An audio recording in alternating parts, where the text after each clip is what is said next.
नमस्कार बच्चों, कैसे हैं। हमें आशा है आप लोग ठीक ठाक होंगे।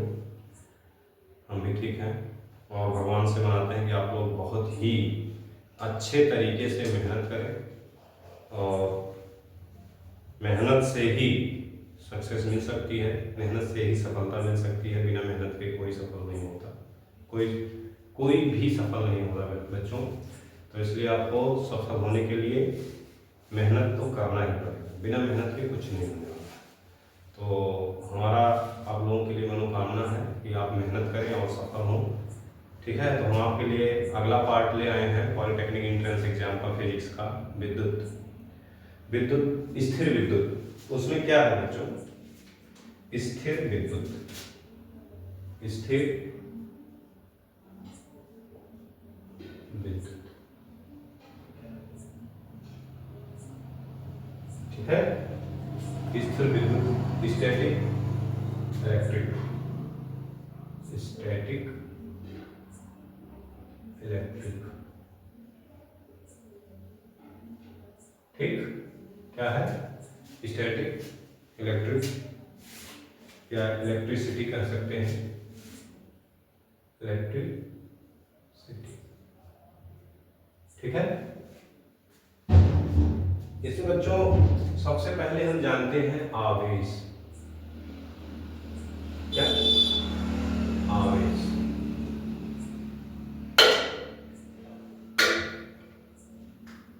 आवेश यानी कि चार्ज। ये होता क्या है, आवेश होता क्या है।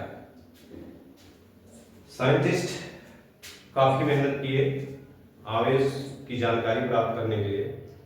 इन्होंने देखा कि सबसे पहले इन्होंने रेशम और बिल्ली की खाल, दो चीजों पे इन्होंने पहले कांच की छड़, किस चीज की छड़, कांच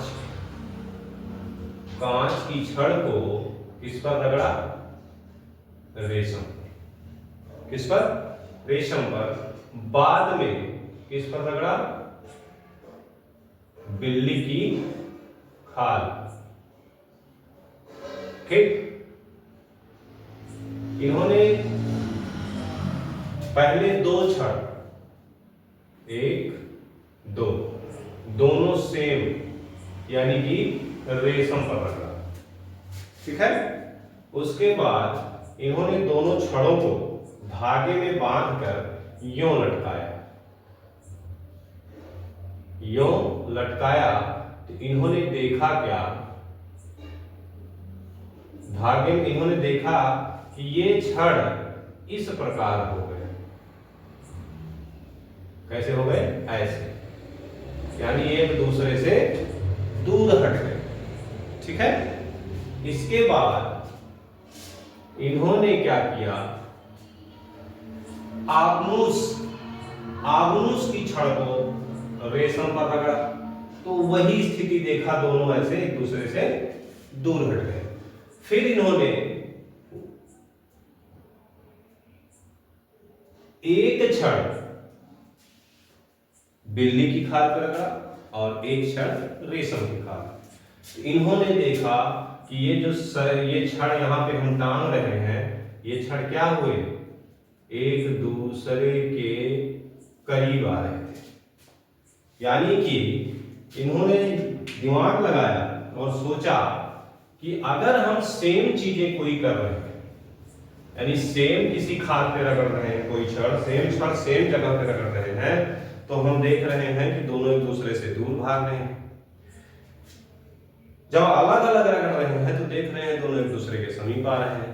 तो इन्होंने इससे निष्कर्ष निकाला कि इस पर कुछ है और जिसका नाम क्या है, चार्ज है, आवेश है। क्या है, आवेश है। बचपन में बच्चों हम लोग, पता नहीं आप लोग खेले हो कि नहीं खेले हो, हम लोग बचपन में खेलते थे तो अपना जो कलम होता था, पेन को अपने बाल में ऐसे ऐसे ऐसे ऐसे खूब रगड़ते थे। और बच्चों से कहते दादा मैं जादू दिखा, आप लोग जादू दिखाया हो, पता नहीं दिखाए हो।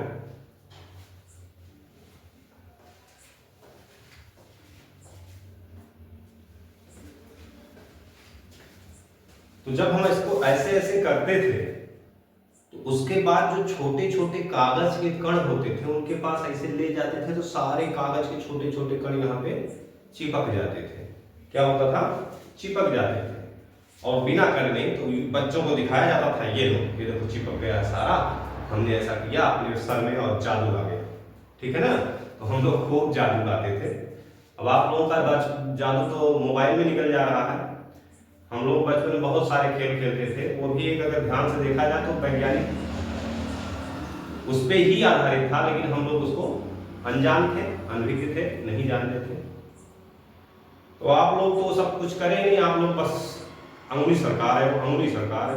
कब साला बचपन आया, कब जवानी आई, पता ही नहीं चला। तो हम लोग जब ऐसा करते थे तो इस पे कागज के छोटे छोटे कण चिपक जाते थे, और जब कागज के छोटे छोटे कण चिपक जाते थे तो हम उसको जादू बताते थे। लेकिन हकीकत में होता क्या था हम अब समझते हैं, जब बड़े हुए, जब पढ़े, वो होता क्या था कि हमारे बाल पे, जो आपको पता है कि हर चीज इलेक्ट्रॉन, प्रोटॉन और न्यूट्रॉन से मिलकर बना है, तो हमारे बाल पे जो इलेक्ट्रॉन होते हैं, जब हम किसी चीज को रगड़ते हैं तो उसमें एक गति ऊर्जा आ जाती है, वो काफी उत्तेजित हो जाते हैं वहां के इलेक्ट्रॉन, या तो इस पेन के इलेक्ट्रॉन हमारे बाल पर चले जाते हैं, या बाल के इलेक्ट्रॉन पेन पर चले जाते हैं, या पेन के इलेक्ट्रॉन बाल पर। क्योंकि जो देता है वो धनी होता है, तो जो दे देता है यानी जिसका इलेक्ट्रॉन बाल पे चला गया, यानी ये पेन धनावेशित तो हो जाता है, और अगर बाल का इलेक्ट्रॉन इस पे चला है तो बाल हमारा धनावेशित हो जाता है। और इस प्रकार से जब हम कंघी से भी कुछ देर तक झाड़ते हैं तो बाल हमारे करीब में से कंघी के पास आते हैं या कंघी से दूर हटते हैं बच्चों। तो होता क्या है कि उस पर आवेश आ जाता है, और ये आवेश उसका उस पे इलेक्ट्रॉन चला जाता है, जिससे एक पे आवेश हो जाता है, ऋणावेश हो जाता है, एक पे धनावेश हो जाता है। तो दोनों आवेशों में क्या होता है? परस्पर आवेश, आकर्षण का बल लगता है। ठीक है? और यह क्रिया कहलाती है आवेशन। क्या कहलाती है? आवेशन। ठीक है? तो आवेशन में क्या होता है कि आवेशित हो जाता है कोई भी पदार्थ, अर्थात इन्होंने बाद में निष्कर्ष निकाला कि एक होता है ऋणावेश। क्या होता है? ऋणावेश। एक होता है धनावेश। फिर इन्होंने अपना कैलकुलेशन किया, ज्ञात किया, और कहा कि आवेश को हम ई से लिखें अगर, तो यह बराबर होता है 1.6×10⁻⁻19 कूलाम। किसके? 1.6×10⁻⁻19 कूलाम। अब बच्चों हमने ये तो निष्कर्ष निकाल लिया, और हमने एक चीज और निकाला कि अगर समान आवेश है, समान आवेश है, तो क्या होगा? प्रतिकर्षण का बल लगेगा। क्या होगा? प्रतिकर्षण का बल। और आवेश अगर विपरीत प्रकार के हो, क्या हो? विपरीत आवेश हो, तो क्या होगा बच्चों? अगर विपरीत आवेश हो तो क्या होगा? परस्पर आकर्षण का बल लगेगा। आकर्षण बल लगेगा। ठीक है?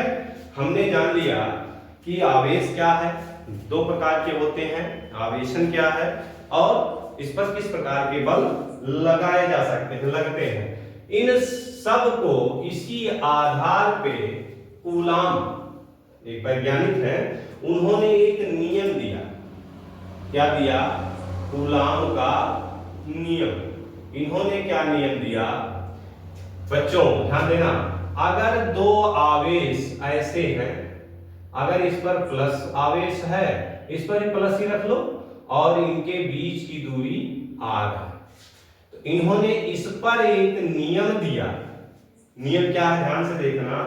इन्होंने बताया कि किन्हीं दो आवेशों के बीच लगने वाला आकर्षण या प्रतिकर्षण, आकर्षण कब लगेगा? जब आवेश विपरीत प्रकार के होंगे, और प्रतिकर्षण कब लगेगा?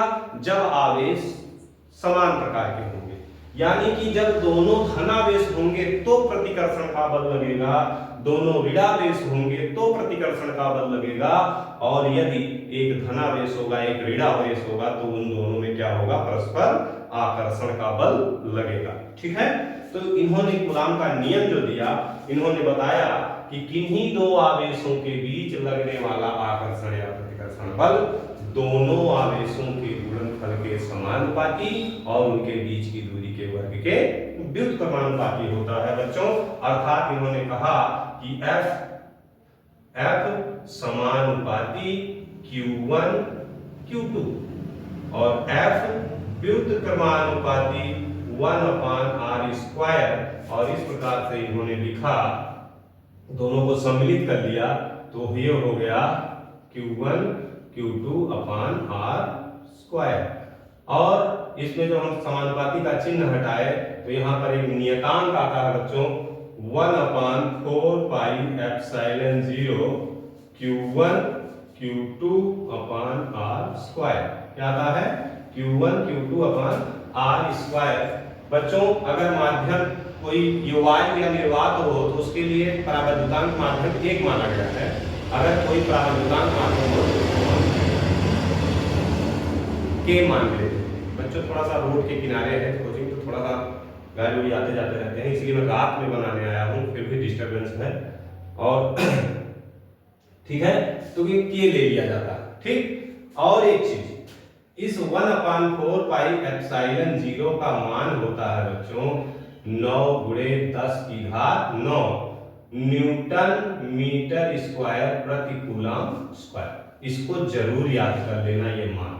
ठीक है, ये जरूर याद होना चाहिए। अब बच्चों तमाम प्रकार की चीजें आती हैं। उसके बाद आता है, आप इसको एक बार चाहो तो समझा लें, पढ़ लो, लिख लो, स्क्रीनशॉट ले लो। इसके बाद आता है बच्चों कि अगर हमसे पूछा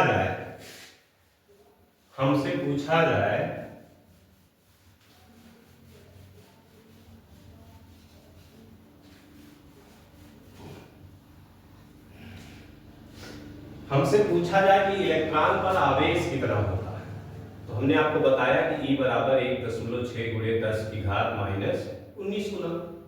ठीक है, और कुल आवेश कितना होता है, तो Q बराबर होता है N × E के, जहां N क्या है, N बराबर क्या है, इलेक्ट्रॉनों की संख्या। क्या है? इलेक्ट्रॉनों की संख्या। ठीक है, Q बराबर Ne। अब हमें अगर N निकालना है तो हम क्या करेंगे, Q/E कर देंगे। अब बच्चों अगर आपसे कहा जाए कि 1 कूलम का आवेश आपके पास है तो उसमें इलेक्ट्रॉनों की संख्या क्या होगी, तो आप उसको कैसे निकालोगे? हम यहाँ पे रख देंगे कूलम की जगह 1 कूलम, C इसकी Q की जगह, और बटे 1.6 × 10⁻⁻19। ठीक, अब आप इसको जब ये दशमलव है हटा दो, यहाँ 10 कर दो, पॉइंट हटा दिया, ऊपर नीचे 10 से गुणा कर दो, तो क्या हो गया 10/16। हम क्या करेंगे, एक पॉइंट लगाएंगे तो ये 100 हो जाएगा, और 16 छक्का 96, कितना बच गया 4, 16 दूनी 32, कितना बच गया 8, और 16 बचे 80। और ये माइनस में है, ऊपर जाएगा तो क्या हो जाएगा 10⁻⁻19 इलेक्ट्रॉन, सॉरी माइनस नहीं लगेगा, ऊपर आएगा तो धनात्मक हो जाएगा 10⁻19 इलेक्ट्रॉन। अब बच्चों अक्सर आपका इस प्रकार का सवाल पूछा जाता है पॉलिटेक्निक एंट्रेंस एग्जाम में। यहाँ पे आपको दिया रहता है विकल्प में किसी चालक में 1 कूलम का आवेश प्रवाहित हो रहा है तो उसमें बहने वाले इलेक्ट्रॉनों की संख्या कितनी होती है। तो हम इसको बड़े आसानी से निकाल दिए हैं, आप इसको रट लेना 6.25। हमने एक पॉइंट इधर कर दिया और इसका घात क्या कर दिया, घटा दिया, हो गया 10⁻18 इलेक्ट्रॉन। क्या होगा 6.25 × 10⁻18 इलेक्ट्रॉन। E बराबर, बात समझ में आई, E नहीं सॉरी N बराबर कर ले जाओगे, 4 विकल्प दिया रहेगा, ऐसा मान लिया। इसका ध्यान रखना माइनस और प्लस का, प्लस में होता है इलेक्ट्रॉन। ठीक है, इसके बाद आता है तो 3 चीजें हैं बच्चों, जैसे आपसे कह दिया जाए कि द्रव्यमान संख्या क्या होता है, द्रव्यमान संख्या, तो हम कह सकते हैं द्रव्यमान संख्या बराबर द्रव्यमान संख्या बराबर प्रोटॉनों की संख्या धन न्यूट्रॉनों की संख्या। ठीक, अब प्रोटॉनों की संख्या बराबर P बराबर E के, E बराबर परमाणु क्रमांक।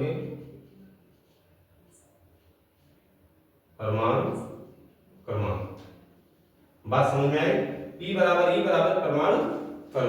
ठीक है, इन चीजों में हम रख के और द्रव्यमान संख्या निकाल सकते हैं, प्रोटॉनों की संख्या निकाल सकते हैं, इलेक्ट्रॉनों की संख्या यहां से भी निकाला जा सकता है किसी एक तत्व के लिए। ठीक है, अब इसके बाद हम इस पे आपको 2 4 6 विकल्प दिखाते हैं, विकल्प समझाते हैं। विकल्प कि हमने आपसे कहा था, अभी हम आपको इसका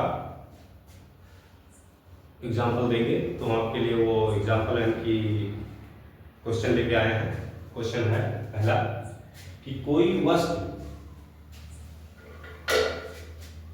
वस्तु धनावेशित होती है जब कब उस पर इलेक्ट्रॉन किसी वस्तु से आ जाते हैं, तो इलेक्ट्रॉन आएगा तो क्या होगा, ऋणावेशित हो जाएगा। उससे कुछ प्रोटॉन निकल जाते हो, तो प्रोटॉन पर कैसा आवेश होता है, धनावेशित, फिर भी वो ऋणावेशित है। उससे कुछ इलेक्ट्रॉन निकल जाते हैं और उस पर प्रोटॉन किसी अन्य वस्तु से आ जाते हैं, वो भी गलत है। सही कौन सा है, ये वाला विकल्प, उससे कुछ इलेक्ट्रॉन निकल जाते हैं। हमने आपको बताया था कि जब हम बाल पर रगड़ते हैं तो क्या होता है, या तो बाल के इलेक्ट्रॉन उस पर चले जाते हैं या उसका इलेक्ट्रॉन बाल पर चले जाते हैं, यानी इलेक्ट्रॉन निकल जाते हैं, तभी धनावेशित हो सकता है। दूसरा है, यदि 2 छड़ें एक दूसरे को प्रतिकर्षित करती हैं, प्रत्येक छड़ पर आवेश कैसा होता है, धनात्मक होता है, ऋणात्मक होता है। एक पर ऋणात्मक, दूसरे पर धनात्मक, दोनों पर समान प्रकार के आवेश या तो धनात्मक या ऋणात्मक। तो विकल्प कौन सा सही है, लास्ट वाला 4 नंबर। ठीक है, इसके बाद आता है बच्चों, आवेशन की क्रिया में स्थानांतरण होता है। जानते ही हो क्या होता है, इलेक्ट्रॉनों का, प्रोटॉनों का, न्यूट्रॉनों का, प्रोटॉनों तथा इलेक्ट्रॉनों दोनों का आवेशन क्रिया में किसका स्थानांतरण होता है, इलेक्ट्रॉनों का। किसका होता है, इलेक्ट्रॉनों का। इसके बाद है, एक वस्तु पर 1 × 10 की घात, देखो 1 × 10 घात -6 कूलम का आवेश है, इस पर इलेक्ट्रॉनों की संख्या कितनी होगी। तो जैसा कि हमने आपको बताया था बच्चों कि होता क्या है, Q बराबर NE, तो N बराबर क्या होगा, Q/E, तो बराबर 10 की घात -6 बटे 1.6 बटे 1.6 × 10 की घात -19। जब आप इसका इसमें भाग दोगे तो ये आएगा 0.625 × 10 की घात 19 में से हो जाएगा +13, और इसको हम एक घात इधर करेंगे तो 6.25 × 10 की घात क्या हो जाएगा, 12। यानी इसमें कौन सा विकल्प सही है, 10 घात 18, 10 घात 18, 6.25 × 10 की घात, ये वाला कौन सा विकल्प, ये वाला तीसरा, 10 की घात 6.25 × 10 की घात 12। इसके बाद आता है, एक चालक ऐसा है जिसको असीमित आवेश दिया जा सकता है, वह है। तो बच्चों हमने आपको ये बताया नहीं था, पृथ्वी एक बहुत बड़ा संधारित्र है, उसमें आप कितना भी आवेश दे दो वो सब एक्सेप्ट कर लेगा, सब अपने में एब्जॉर्ब कर लेगा, है ना। तो ये क्या है, एक चालक ऐसा है जिसको असीमित आवेश दिया जा सकता है, वह है परमाणु, अणु, पृथ्वी, लोहा। तो कौन है वो, कौन है, ये पृथ्वी। कौन है, पृथ्वी। ठीक है, अब इस पे हम, तो बच्चों ये हमने आपको एग्जांपल दिए हैं, ऐसे ही एग्जांपल आप अपने बुक से, हाई स्कूल वाले बुक निकालिए और उसको सॉल्व कर डालिए। ठीक है, तो इस वाले पार्ट के लिए इतना ही, आगे फिर फिजिक्स से ही, विद्युत से ही आपको और पार्ट देंगे इसके, तो उसमें आपको एग्जांपल के साथ आपका इसमें समझा के फिर आपको एग्जांपल भी देंगे, और आपको थोड़ा थोड़ा जितना हम दे रहे हैं आप इतना ही तैयार करेगा। 100% गारंटी है आप पॉलिटेक्निक में, साइंस में या मैथ में कहीं फेल नहीं होगी। ठीक है, तो इस पार्ट के लिए इतना ही, थैंक यू।